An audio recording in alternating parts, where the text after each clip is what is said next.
Hey guys, what is that? Donald2 here, back with another video, and today I'm just going to do my PlayStation 2 recommendations list.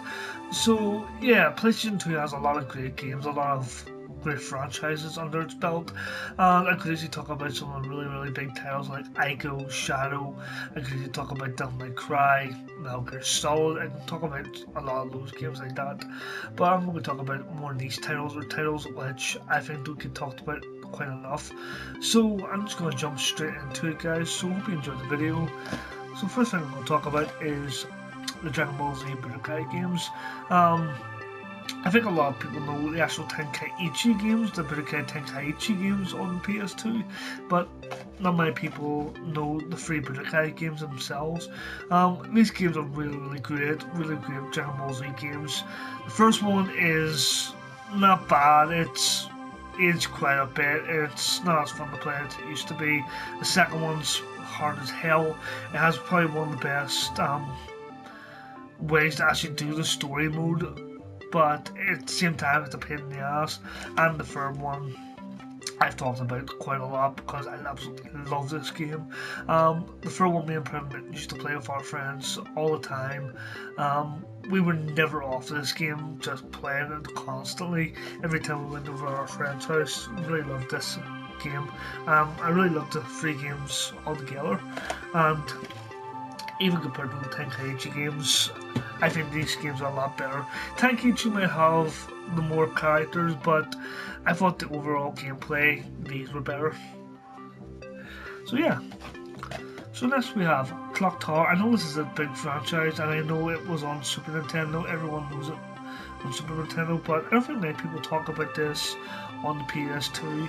This is a great survival horror game. It has a lot of great atmosphere.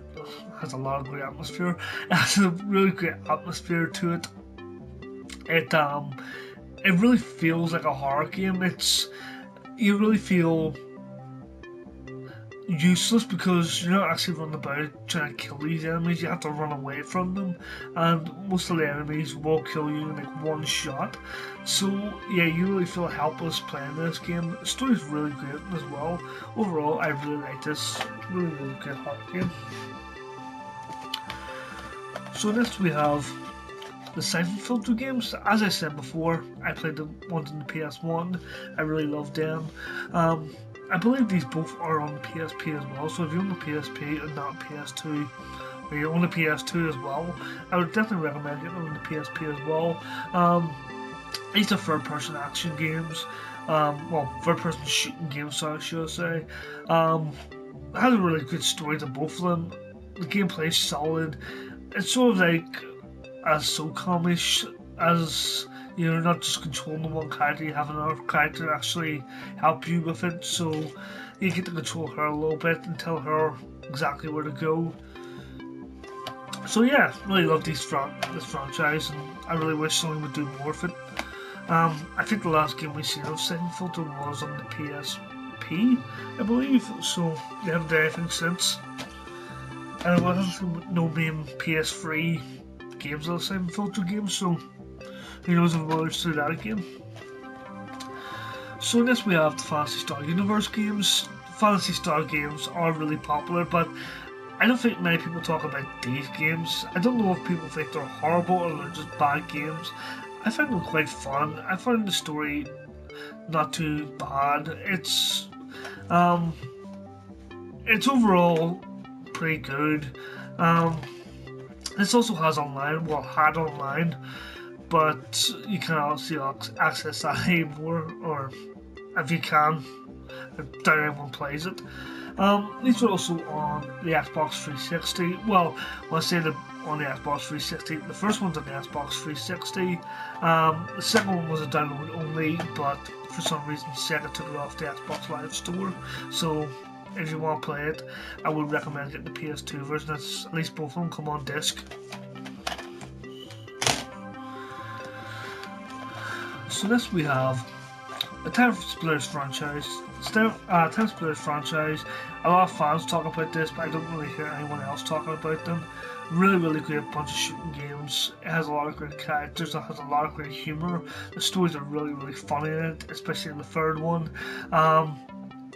to me, the third one is definitely the best. It has the best character roster. It has the best mini games. It has like tons of mini games to play, and also like game modes to play. It has Affection, Team Deathmatch, Monkey Battles, I think it is, or Monkey Mode or something like that. I can't remember. I've played it quite a while. It has a lot of different things you can actually do in the game, and it definitely will keep you entertained for hours on end. A lot of the characters do play differently if you want to set special abilities. Some of them are fireproof, some of them are take better damage, some of them are faster. If you want to turn on that mode, it's quite good. And also the story mode is co-op as well. Me and Permittance did this easy, no more than hard. So yeah, we played the game 3 times doing the co-op, and then we actually played them 3 times doing it by ourselves. So overall we played this game about 6 or 7 times in the story mode. Really love these games all together. It's a franchise. I really wish there was another one, but you're never going to see another one because Crytek on these franchises and they're not going to do anything with it. So next we have Delta Force Black Hawk Down. Delta Force Black Hawk Down is based off the movie, well, loosely based off the movie I would presume. It's a third-person, team-based game like SOCOM. So if you enjoy the SOCOM games, definitely pick this up. I really love playing this game back in the day. The great thing about this, unlike SOCOM, it actually has a multiplayer. Well, I know it has a multiplayer. SOCOM had a multiplayer online, but this is split screen multiplayer. So, oh, it actually does have net play as well. Never mind. As well as the net play, it also had split screen. So if you want to play with your friends, which me and Permittance did quite a lot, we stuck this on. We played it. This is actually also co-op, so you can do it in co-op too. Really fun game. If you're a SOCOM fan, definitely give it a pick up. So next we have Alone in the Dark. Alone in the Dark, I don't think many people talk about this game is because it's crap. Well, a lot of people think it's crap, but for a horror game, it isn't bad. It has decent music. It has a decent atmosphere. The story is not the best, but for a horror game, it's not too bad in my opinion.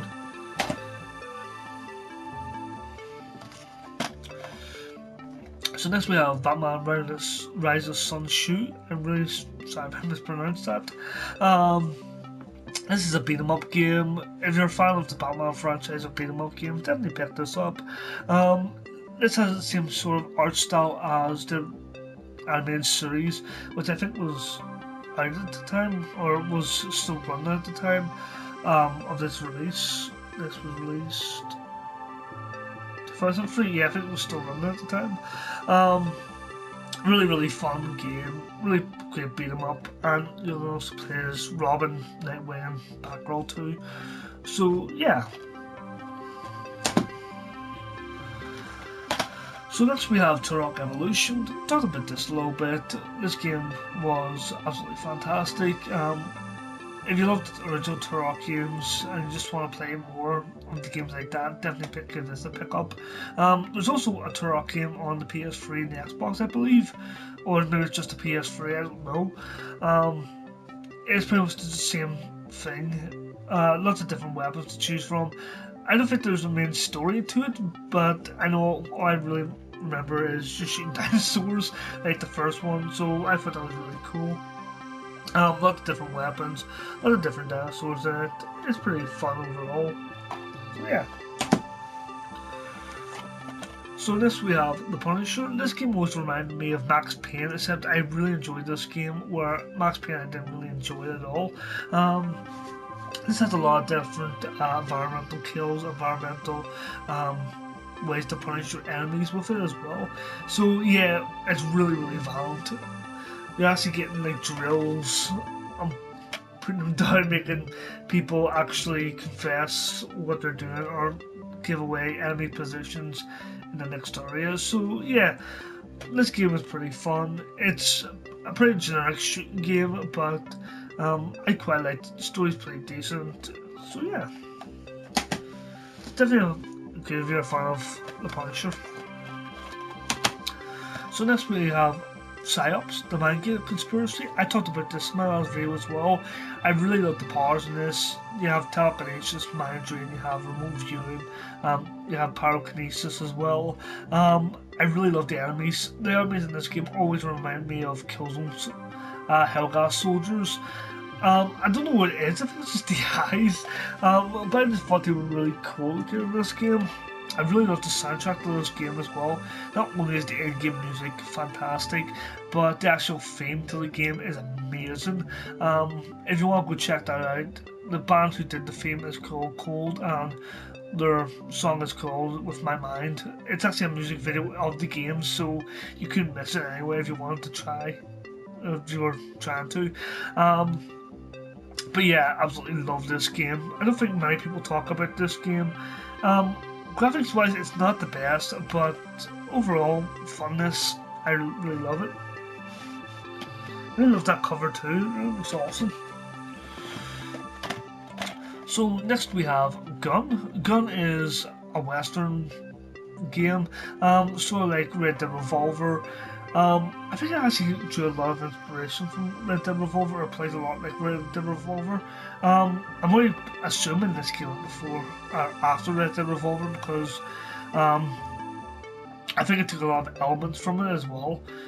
It has the slow down motion, which you will see in Red Dead Redemption. I don't know if it was in Red Dead Revolver, but it's pretty much just slows the enemies down. You can shoot them quickly to take them out. It's pretty good.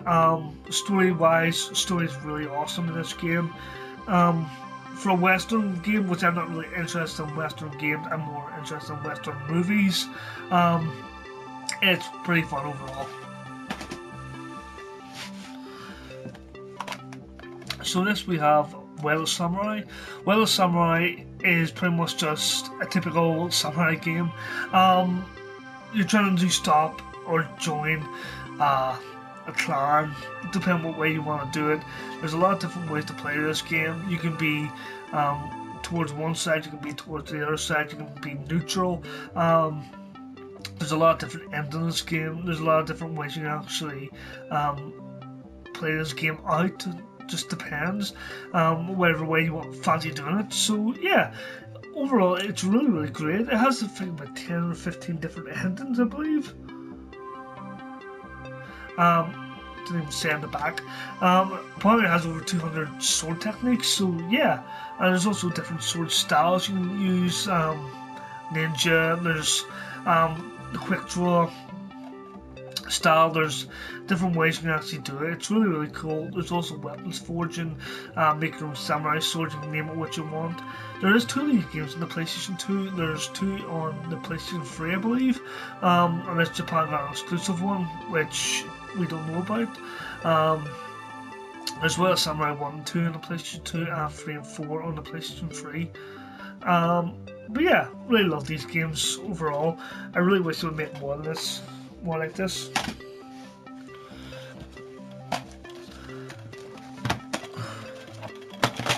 So I kind of found the other one. I don't know where I put the other one, but the 2 crime games I'm going to talk about next. Actually, I'll talk about the getaway games because they're pretty much just the same thing. They play a lot like GTA.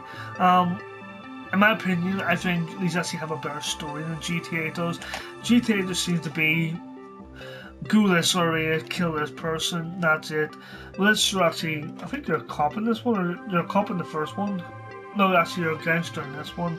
I believe it was Snoop Dogg's in this, or one of some famous rappers in it. But yeah, I haven't played this game in quite a while. I really have to go back and play this one, the first one. As I said in the last video, if you like Sleeping Dogs, you will like this because it's pretty much just the exact game what Sleeping Dogs is. Sleeping Dogs actually was supposed to be true crime free, but they changed it to Sleeping Dogs. Overall, really love these games. Great story to them. I find them more enjoyable than the GTA series, so yeah.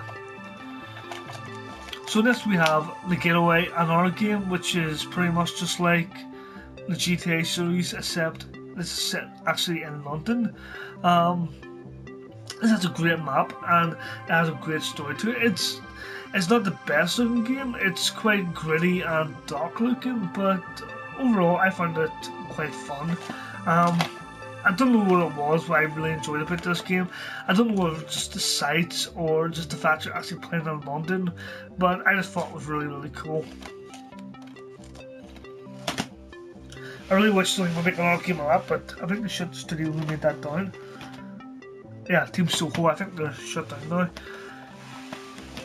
So next we have The Thing. This is another great horror game based off the movie. I believe it's based off the later movie by, I don't know who was that. I think it was Kurt Douglas. Who was? Not Kurt Douglas. What do you call him? I can't remember his name now. It was him who was in Escape from LA and Escape from New York. I think this is based off that version of the movie. But yeah, really great horror game. Lots of different weapons to use. The music's quite good. I haven't played this in absolutely years. I really have to get back to playing this game too. It has a really great atmosphere to it. From what I remember of this game, it gave me a lot of fucking trouble, as it is quite hard. But yeah, really loved it.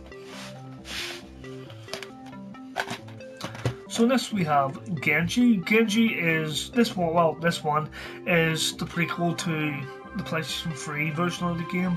I think it's set like 100 years before that game, or 500 years or something like that before that game. But yeah, it's pretty much your typical hack and slash. This game is absolutely beautiful though. I believe this came out at the same time as Onimusha 4 and Devil May Cry 3. 2005, yeah, I think it was. The game is pretty much just like Onimusha, except Onimusha, it had that stop and slice action where this was more fluent. You can actually just keep attacking without having to actually stop and do that. So yeah, it's quite a lot like Devil May Cry. This game is still visually beautiful and it's still really fun to play. But yeah, really love this game. I also love the games in the PlayStation 3, but no one seems to talk about that either. So next we have Ps2 Insanity. This is not done by Naughty Dog, so a lot of people aren't going to play it or not going to be really interested in this Naughty Dog ain't doing it. To be honest, the Naughty Dog games were good, but this is quite a bit of an improvement. It's a lot more funnier than the one Naughty Dog did. This has a lot of great humour in it. The basic thing in this game is Crash is grabbing the crystal, and Cortex is grabbing the crystal and none of them want to let go. So Crash decided, okay, I'm just going to use him as a weapon. So, and you can probably see in the back there's some of the moves you can actually pull off with Crash using him as a weapon. He actually uses him as a snowboard as well, and every other use you can get out of them. But yeah, this game is absolutely hilarious. Has a lot of different characters in it from the actual Crash Bandicoot franchise. It has Ripperoo, it has Dingo Dial, has Paparoo, I think that's his name. But yeah, and also one of the parts of this game, Sparrow actually makes an appearance. I know this is done by Activision, or not done by Activision, owned by Activision, so that's probably why Sparrow's in it. But yeah, I thought it was a great wee cameo by Sparrow. Fucking kind of speak today.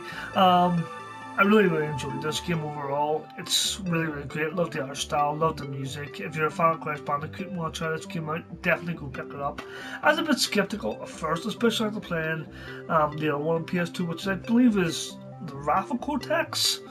I didn't really like that game. I think it was the same developer who made this. So yeah, I really enjoyed this game a lot more than that one anyway. So, next we have Sim Samurai 2XX. This is another hack and slash game, believe it or not. I get quite a lot of hack and slash games on the PS2, which I really love. This game has a great story to it. As I said in the last video, it actually was inspired by the Sim Samurai movie by Akira Kurosawa. Yeah, I think it's Kurosawa. Really bad pronouncing Japanese names. It has a lot of different characters, a lot of different plots to it. It has a lot of side quests as well to do with it. So yeah, overall I really enjoyed this game. I remember picking this up randomly after seeing a friend play a demo of it. I was like, okay, let's see what the rest of those games like. And I really loved it. I just cannot say enough about this game. This game is definitely a hidden gem on the PS2, in my opinion. So lastly we have GoldenEye Rogue Agent. I talked about this game a little bit in the last video too. This is like a James Bond game, except instead of James Bond, you're actually playing as a bad guy who has a golden eye, which can pretty much see through walls, has night vision, has all these different abilities to it, and I think the main plot is actually destroy MI7. So yeah, it's a really fun game. It's nothing special shooter wise, but the story is pretty decent and it has a lot of James Bond villains in it. From what I can see in the back, it has Oddjob in it, so it has multiplayer. It's fucked. Anyways guys, that was just my recommendations video. I hope you enjoyed the video. Thank you to RetroHawk for recommending me to do this, or requesting me to do this, should I say. Stay tuned guys for our next video. I really appreciate you sticking with us. So this is devil0020's and thanks for watching. Bye.